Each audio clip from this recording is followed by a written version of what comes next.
Bonjour à toutes et tous, petite vidéo de fin d'année où je me suis dit que j'allais faire un petit récap en fait de ce qui s'est passé pendant cette année très chargée tant d'un point de vue parlementaire que d'un point de vue militant.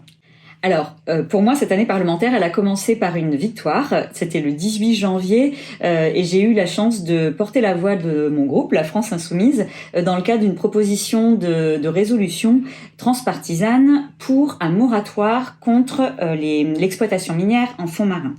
Et donc, ça a été voté et ça, en fait, l'objectif était de faire que la France prenne position fermement sur la scène internationale, donc pour un moratoire de cette exploitation, et ça a fonctionné, c'est ce qu'elle a fait, et c'est très important parce que la France est le deuxième domaine maritime à l'échelle mondiale, donc elle a une voix particulièrement forte au niveau international sur cette question, et j'ai déjà eu l'occasion de vous en parler. Si on se lance dans l'exploitation minière dans les fonds marins, on ouvre une boîte de Pandore, vraiment, parce que là, on se lancerait dans dans la destruction de zones extrêmement fragiles, et ça aurait des conséquences phénoménales sur le vivant, mais aussi sur le rôle, sur l'océan de manière générale, mais aussi sur son rôle en tant que, par exemple, que régulateur des gaz à effet de serre, etc., etc. Bref, c'est un sujet extrêmement important et il faut pas laisser faire ça. Et bref, c'est comme ça qu'a commencé mon année, avec ce moment très fort de victoire sur la question des fonds marins. Ensuite, bien sûr, le printemps a été marqué par la grande bataille politique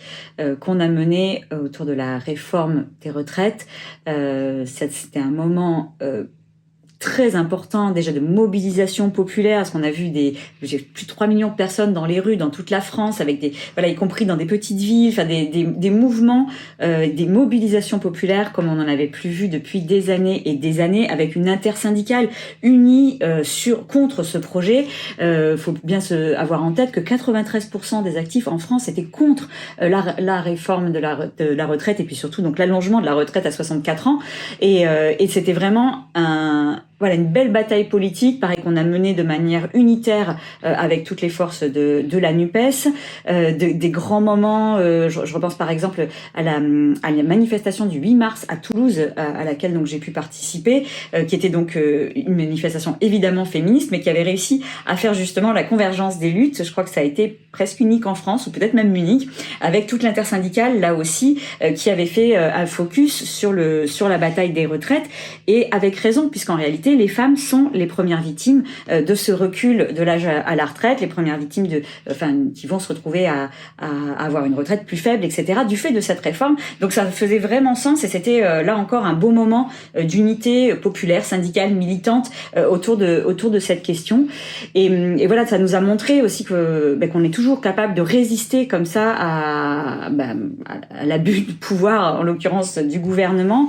Au niveau parlementaire, il y a des moments très forts, puisque évidemment on se souvient que finalement tout ça a été adopté par 49.3, donc vraiment dans un déni complet à la fois de ce que demandait le peuple, mais du coup par ricochet de ce que demandait la représentation nationale, qui justement par définition représente la population, et donc avec ce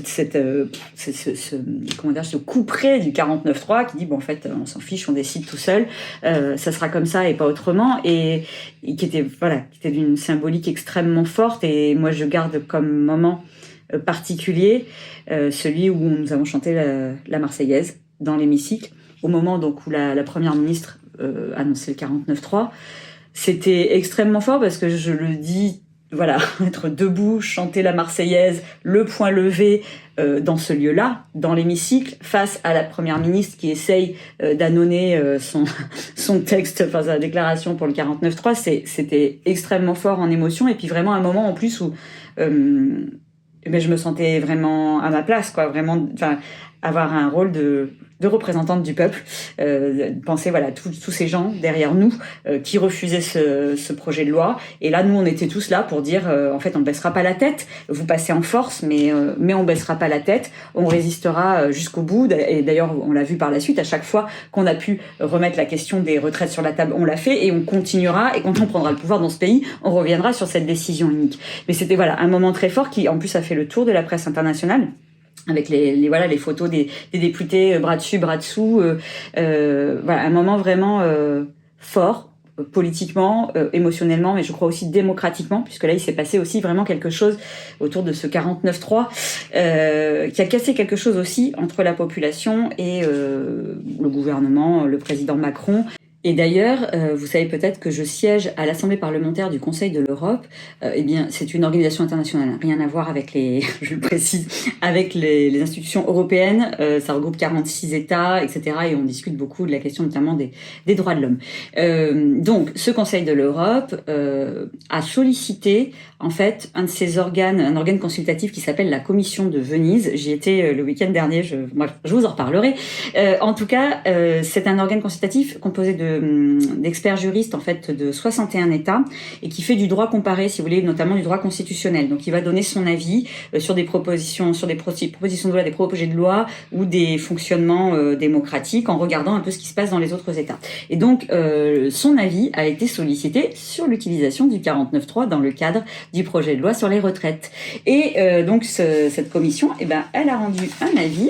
Hop là, alors c'est un avis intérimaire. On attend encore l'avis définitif. Vous voyez là, Commission européenne pour la démocratie par le droit, donc dite Commission de Venise, puisqu'elle siège à Venise. Bref, et donc avis intérimaire sur l'article 49.3 de la Constitution. Donc ça a été adopté en session plénière 9 et 10 juin 2023. Bref, et entre autres, cet avis, il dit, je vous le cite, « La Commission de Venise estime que la suppression du vote final d'une chambre du Parlement pour l'adoption d'une loi représente une ingérence significative de l'exécutif dans les pouvoirs et le rôle du pouvoir législatif, est apparemment unique dans l'expérience comparative européenne et est problématique. » Voilà, ça c'est pas moi qui le dis, c'est la Commission de Venise. Bref, pour dire qu'il y a vraiment eu un avant et un après dans la façon de gouverner de ceux qui sont au pouvoir aujourd'hui avec ce 49.3. Et donc l'utilisation de ce 49.3, donc en fait c'est une illustration d'une forme de violence institutionnelle, mais cette séquence, elle s'est aussi illustrée par une hausse de la violence, de la répression. On a vu, de répression du mouvement social. On a vu quantité de syndicalistes, de représentants d'associations de syndicats qui ont été mis en garde à vue, par exemple. Et puis, moi, un événement qui m'a particulièrement marqué, c'est le moment des manifestations spontanées à Paris, où il y a eu de nombreux jeunes, voire très jeunes militants, certains qui sortaient en manif vraiment pour la première fois, qui se sont retrouvés attrapés comme ça en marge de manifestation et qui ont passé une nuit ou plus en garde à vue. C'est quelque chose qu'on n'avait jamais vu. C'était vraiment des gardes à vue abusives, puisque l'immense majorité était ensuite relâchée sans qu'on n'ait rien du tout à leur reprocher. C'était arbitraire en fait, et ça a vraiment marqué un palier dans la façon de réprimer la contestation sociale. Il y avait vraiment une volonté de museler, de faire peur, d'essayer d'inciter les gens à rester chez eux et de ne pas continuer à se mobiliser contre ce projet, de la même manière que de l'autre côté on muselait l'Assemblée et donc la voix du peuple au sein de la représentation nationale. L'année 2023 a aussi été marquée par deux grands combats écologiques qui se sont heurtés à la violence d'État en fait et à la montée là aussi de la répression notamment des mouvements écologiques. Je pense notamment évidemment à la manifestation qui a lieu à Sainte-Soline, vous savez, contre la méga-bassine. Donc des milliers de personnes qui étaient là, j'en étais avec plusieurs de mes collègues députés. Et bon, vous vous en souvenez, il y a eu des moyens policiers, de gendarmerie absolument démesurés qui ont été déployés. Moi, je me souviens très bien d'arriver sur le site. J'avais l'impression d'assister à une bataille médiévale, c'est-à-dire qu'on avait la bassine en fond, en citadelle assiégée, quoi, avec des blindés tout devant et donc des milliers de gendarmes, de policiers qui étaient là pour la protéger. Alors, je rappelle, il s'agit d'un trou dans la terre, basiquement. Et donc, c'est ça qu'on a choisi de protéger, alors qu'en face, il y avait des milliers de gens qui étaient là avec leurs drapeaux, dans les champs. J'avais l'impression vraiment d'assister, une bataille médiévale qu'on voit dans les films. Sauf que c'était dramatique dans le sens où il y a eu, vous l'avez vu, un déchaînement de violence, des grenades qui ont été tirées, alors qu'encore une fois, il y avait des familles, il y avait des personnes fragiles, j'ai vu des personnes âgées, Et notamment ce moment, par exemple, où on a voulu, avec les élus, avec d'autres personnes qui étaient là, faire une chaîne humanitaire, en fait, pour protéger des blessés qui étaient derrière nous, et avec nos écharpes bien visibles, et où finalement les policiers nous ont quand même tiré dessus des grenades, donc notamment lacrymogènes et autres. Alors en plus en arrivant sur leur quad, là, c'était surréaliste comme scène. Et alors qu'on essaie de protéger des blessés, enfin vraiment des moments que je ne pensais pas vivre vraiment, et puis de voir ces blessés dans la boue, dans des couvertures de survie, enfin c'est hallucinant. Et donc moi j'ai passé en plus du temps à côté du campement, là où arrivaient tous les blessés. J'ai vu passer des dizaines et des dizaines de blessés, beaucoup de blessures aux jambes, dues justement à ces grenades qui créent en fait des tout petits éclats qui se plantent très très profondément dans la chair. Donc je discutais avec les médecins sur place, ils me parlaient de séquelles très probables pour beaucoup. Puis j'ai vu des gens vraiment avec des blessures notamment au visage extrêmement importantes, aux yeux, la joue, mâchoire, bref, vous avez suivi tout ça, un déchaînement de violence à laquelle on s'attendait pas, et qui a créé un espèce de point de non-retour là aussi sur la criminalisation de la résistance écologique en fait. Vous savez que c'est derrière ça aussi qu'il y a eu la volonté de Darmanin de dissoudre les soulèvements de la terre. Les soulèvements de la terre qui à mon sens ont eu un rôle, continuent d'avoir un rôle très important puisqu'ils n'ont pas été dissous. Ça, c'est une victoire quand même de l'année. C'est terrible d'en arriver là, mais une victoire de l'année, c'est qu'ils n'ont pas été dissous. Enfin bref, ils ont incarné quelque chose de très important. Ils incarnent quelque chose de très important parce qu'ils ont montré en fait que le lien en fait entre quantité de lutte écologique locale, en fait, on va dire, avec des gens qui se mobilisent souvent depuis des années contre des projets inutiles, ici une autoroute, ici une bassine, ici un autre projet destructeur, et où en fait on s'aperçoit que c'est tout ça, ce sont une seule et même lutte pour la protection du vivant, pour la protection de l'intérêt général, souvent contre des projets qui sont datés, qui ne sont plus de notre époque, qu'on ne peut plus assumer dans le cadre d'une urgence climatique. Bref, voilà, un moment évidemment très important de bascule là aussi. Je parlais tout à l'heure du Conseil de l'Europe, là aussi par exemple j'ai pu interpeller dans l'hémicycle au Conseil de l'Europe la commissaire aux droits de l'homme, parce qu'on parle, je vous disais, beaucoup de la Convention européenne des droits de l'homme au Conseil de l'Europe, au sujet justement de la répression du mouvement social et écologique, et elle-même a reconnu qu'effectivement il y avait un problème, notamment avec l'utilisation de certaines armes par la police en France dans le cadre de la répression de tous ces mouvements. Donc voilà, encore une fois, une interrogation, même elle l'a dit, sur la liberté d'expression et de manifestation en France.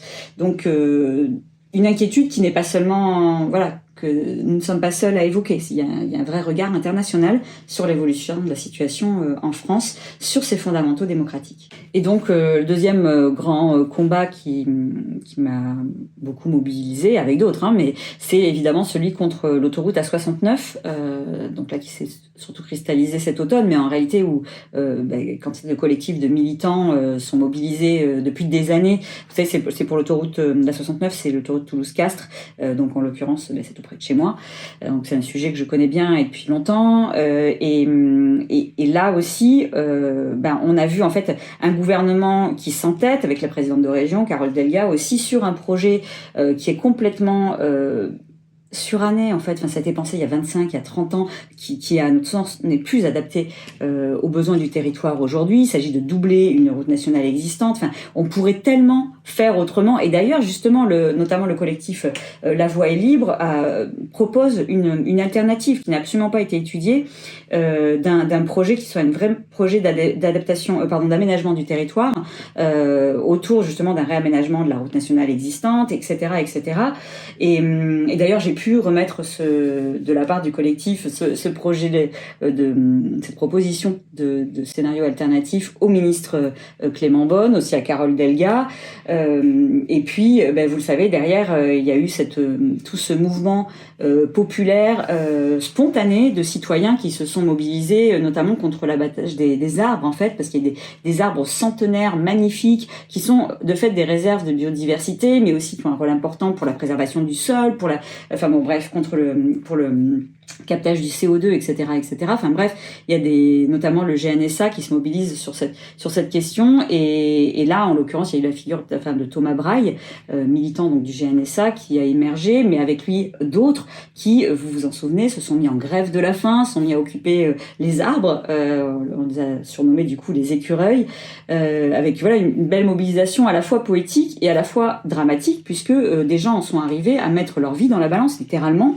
Il y a eu des grèves de la faim pendant un mois, et puis donc même dans le cas de Thomas Braille, pour finir, une grève de la soif. Donc on en arrive finalement à un moment où il y a un tel désespoir à ne pas pouvoir se faire entendre sur des questions écologiques, sur des questions de préservation du vivant, de nos conditions de survie au final sur cette planète, puisque c'est de ça dont il s'agit d'une manière globale, face à ces projets, que ce soit une méga-bassine ou là cette autoroute, où finalement ce sont des projets qui sont pas adaptés à la crise qu'on vit actuellement, qui vont en réalité l'aggraver, même sans, dans le cas des méga-bassines, on pourrait penser que c'est du bon sens et que ça va effectivement, par exemple, on veut préserver l'eau, effectivement. En fait, non, ça va avoir l'effet inverse. Bref, les gens se mobilisent et on se retrouve face à un mur, donc incarné là en l'occurrence par le gouvernement. Et voilà, on en arrive à ça, ces manifestations de désespoir qui se traduisent par le fait de mettre sa vie dans la balance, donc ce qui a provoqué une émotion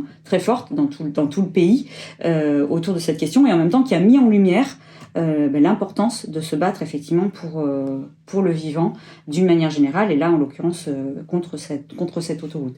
Les suites, je vous le dis, actuellement il y a une pétition qui a été signée sur le site de l'Assemblée nationale par près de 50 000 personnes pour demander un débat sur ce sujet. Il aura lieu, on vient de le voter là en commission du développement durable. Il y aura un petit débat qui sera organisé en février à l'Assemblée nationale sur la question de cette autoroute. Autre moment terriblement marquant de cette année 2023, c'est tout ce qui s'est passé autour du meurtre du jeune Naël. Souvenez-vous, donc ce jeune garçon de 17 ans qui a été tué par un policier pour un refus d'obtempérer, ce qui normalement ne vaut pas peine de mort, et où en fait on a eu un événement particulier, c'est que il y a eu une vidéo en fait qui a révélé une situation bien différente de ce qu'en disait le policier en l'occurrence. Donc là ça a montré en fait l'ampleur d'un problème systémique, je pense au sein de la police, et le fait que toute la population n'est pas traitée de la même façon dans notre pays, et ça a débouché, vous le savez, sur des révoltes urbaines dans les quartiers populaires, parce que justement est ressentie très fort cette discrimination dont certains font l'objet, et ces violences, elles ont aussi lieu parce qu'il n'y a pas de réponse politique en face, que le gouvernement il a juste une politique répressive, et qu'il n'y a pas il y a rien pour la justice sociale, il y a rien quand on va dans les quartiers populaires, quand on discute avec les gens, on voit le manque criant de services publics, ils se sentent relégués un peu de côté, et là on voit en plus qu'il y a un traitement discriminatoire à leur encontre, et donc en l'occurrence violent, avec il y a eu plusieurs cas de morts après refus d'obtempérer, ce qui est absolument intolérable, et donc c'est pour ça que nous, vous souvenez-vous, il y a eu beaucoup de marches pour la justice, pour la paix, et qui justement entre autres réclame par exemple l'abrogation de la loi Cazeneuve, celle qui instaure de fait en quelque sorte un permis de tuer pour les policiers, et d'ailleurs c'était une des mesures que nous avons proposées dans notre niche parlementaire en cette fin d'année. Sur le front écologique, il y a eu un autre texte qui a eu beaucoup d'importance pour moi, enfin sur lequel j'ai beaucoup travaillé, c'était celui sur l'accélération du nucléaire. Là, moment marquant aussi pour moi parce que avec mon collègue Maxime Lenné, nous sommes allés défendre notre recours au Conseil constitutionnel. Donc ça va côté un peu un petit peu impressionnant d'aller défendre ça devant le Conseil des sages, donc dans un lieu en plus assez impressionnant. Et puis surtout la satisfaction d'obtenir certaines victoires. Bon, on avait essayé de faire valoir le droit des générations futures, ça on n'a pas obtenu gain de cause là-dessus, mais par contre le Conseil constitutionnel a retiré de fait certains articles, certaines dispositions, notamment par exemple l'article qui visait à augmenter les sanctions en cas d'intrusion sur les sites nucléaires. Donc ça, c'est un article qui était dans la droite ligne de la politique actuelle de criminalisation des militants écologistes, évidemment. Donc ça, c'est par exemple une victoire importante et intéressante pour nous, sachant qu'en plus, dans l'hémicycle, on avait aussi eu une victoire très importante, obtenue à l'arraché, où à quelques voix, on avait réussi à empêcher le projet de fusion de l'IRSN et la SN. Alors, je ne vais pas rentrer trop dans les détails pour pas faire trop long, mais en gros, l'idée, c'est de faire fusionner l'autorité de sûreté nucléaire, donc qui a un rôle décisionnaire, c'est-à-dire qui prend les décisions en matière de sûreté nucléaire, et puis de l'autre côté, l'IRSN, qui lui donc est un institut de recherche, qui a donc l'expertise indépendante. Et le fait de faire fusionner les deux, ça pose tout un tas de problèmes que je vais pas développer ici, mais il y a ces 1700 ingénieurs, l'IRSN, et l'immense majorité d'entre eux étaient en grève, donc autour de ce projet de loi. Donc c'est pour dire qu'il y a vraiment quelque chose d'important qui se jouait là et qu'on a réussi à déjouer. C'était la volonté du président Macron qui allait en force comme d'habitude, en plus en passant par un amendement, enfin de manière totalement cavalière. Et bref, on a réussi à empêcher cet amendement de passer qui entraînait un vrai risque, à notre sens, sur la sûreté nucléaire, alors qu'on veut justement accélérer. Bon, ça c'était la bonne nouvelle. La mauvaise nouvelle, c'est qu'ils n'ont pas lâché l'affaire et que là, en l'occurrence, ils nous reproposent cette fusion dans le cadre d'un projet de loi que nous allons étudier justement en janvier. À nouveau, on sera dessus avec Maxime, on vous en reparlera. Alors évidemment, le dernier trimestre de cette année est considérablement assombri par l'arrivée de la guerre, encore une fois, en l'occurrence donc à partir du 7 octobre et des massacres insupportables perpétrés par le Hamas en Israël, et donc derrière la réponse de l'État d'Israël qui fait que les crimes de guerre se répondent aux crimes de guerre et qu'aujourd'hui le peuple palestinien croule sous les bombes. Un moment particulièrement douloureux, toujours aujourd'hui, en plus où mon groupe politique a fait l'objet d'un traitement extrêmement violent parce qu'on a refusé notamment d'accorder un soutien inconditionnel à l'État d'Israël et à sa politique, notamment envers le peuple palestinien, qu'on a refusé de se placer dans une logique du bien contre le mal, parce qu'on savait en fait ce que ça entraînerait, le fait que parler de terrorisme permettrait de justifier ce qui s'est passé par la suite, en fait, c'est-à-dire des bombardements en continu au nom du droit à se défendre. Donc malheureusement la suite nous a donné raison et on voit où on en est aujourd'hui avec des milliers et des milliers de morts côté palestinien, avec des bombardements d'écoles, d'hôpitaux, enfin bon, vous connaissez tout ça. Et face à ça, la multiplication des marches pour la paix, pour une paix juste et durable entre Israël et Palestine, ce qu'on soutient partout, tout le temps. On a vu des marches immenses à travers le monde, mais aussi en France, même si en France, il a fallu insister pour obtenir le droit de manifester finalement pour la paix dans de nombreuses villes, dont Toulouse par exemple, où on n'a pas pu manifester immédiatement notre soutien à la paix. Nous, je rappelle qu'on soutient l'ONU, les propositions de l'ONU dans ce contexte, et qu'on lâchera rien, qu'on continuera à se battre pour la paix, enfin, et une paix juste, durable, et surtout, là, en urgence, un cessez-le-feu, pas seulement une trêve, comme on a eu tout récemment, pour que derrière les bombardements reprennent. Il faut absolument arriver à une solution diplomatique et mettre un terme à cet amoncellement de bombes et de morts. Petite éclaircie sur cette fin d'année avec notre niche parlementaire, le 30 novembre, qui a vu de belles victoires. C'était un beau moment de bataille parlementaire, justement, où on a pu... Vous savez, la niche parlementaire, c'est le jour où c'est nous qui décidons de l'ordre du jour, qui mettons les textes que nous voulons, donc à l'ordre du jour de l'Assemblée nationale. Donc voilà, ça nous a permis de mettre en avant nos propositions et d'engranger donc des victoires. Notamment, on a obtenu la création d'une commission d'enquête sur en gros la prise en charge par l'État des catastrophes naturelles dans les territoires dits d'outre-mer.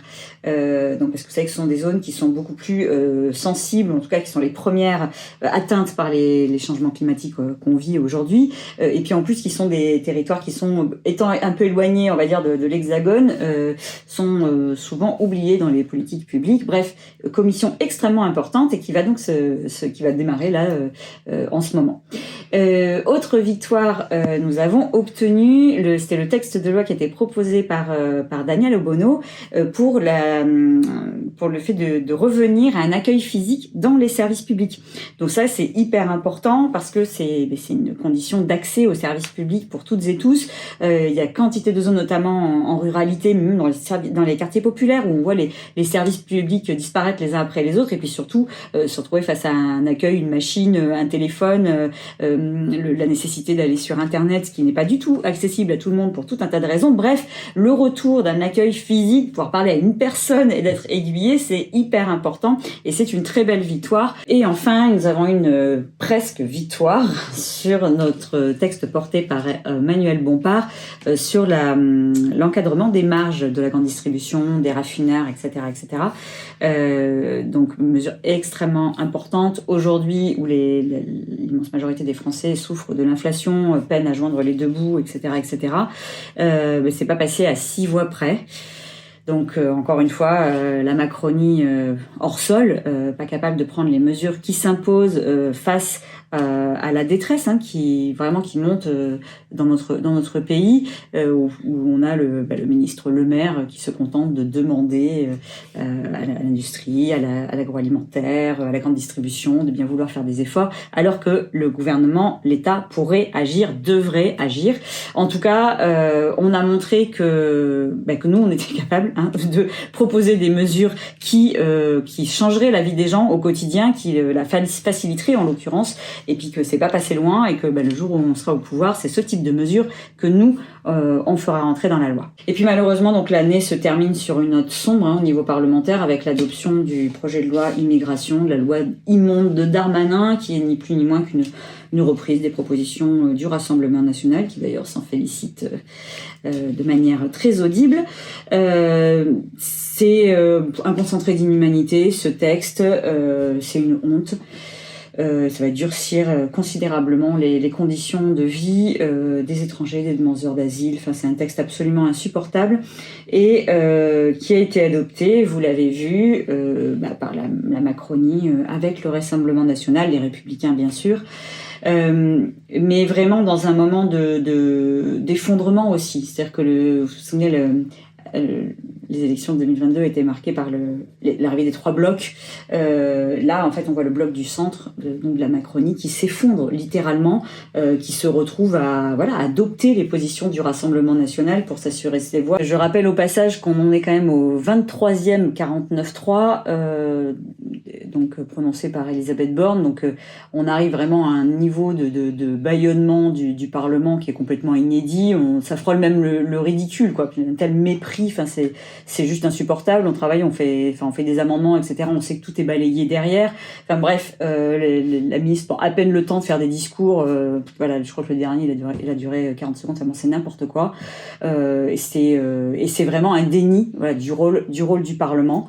Et puis ça montre aussi que finalement ils sont plus capables de gouverner sans, à moins effectivement d'obtenir une majorité par sa droite et son extrême droite. Et là, c'est ce qu'on a vu avec le projet de loi immigration, alors que les macronistes ont été élus, et Emmanuel Macron au premier lieu, ont été élus pour faire barrage au Rassemblement national, et les Français sont très nombreux à avoir fait ce choix, en pensant lutter contre le Rassemblement national et ses idées. Or, ils se retrouvent à faire l'inverse, et donc il y a beaucoup de députés qui finalement font l'inverse de ce pourquoi ils ont été élus. Et c'est pour ça que ça crispe énormément au sein de la Macronie, et que certains quand même ont gardé un semblant de boussole politique et disent qu'il y a un problème. Bref, un moment de crise en fait politique et démocratique. Donc je ne sais pas exactement ce qui va advenir, mais on l'a vu, il y a déjà au moins là au moment où je vous parle, le ministre Rousseau, ministre de la Santé, qui a présenté sa démission.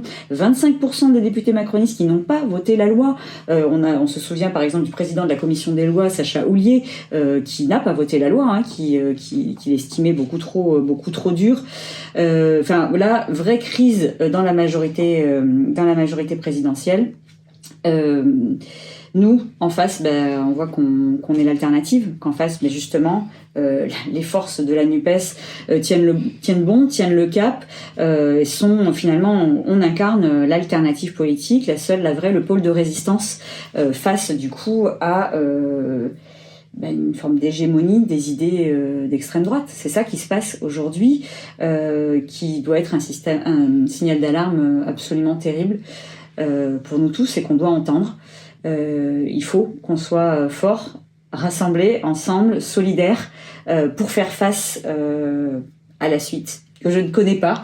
En tout cas, nous, on a terminé en brandissant dans l'hémicycle notre devise républicaine: liberté, égalité, fraternité, parce que c'est ça qui a été piétiné en hémicycle hier soir. C'était hier soir, au moment où je vous parle. Moi, j'ai brandi cette pancarte. Et je propose d'en faire notre mot d'ordre pour 2024. Je vous souhaite une bonne fin d'année auprès de ceux que vous aimez, de belles fêtes. Profitez-en, on va tous reprendre des forces. Et puis à la rentrée, on sera là, encore et toujours, pour se battre pour la justice sociale, pour la justice écologique, pour la justice démocratique. Bonne année à tous.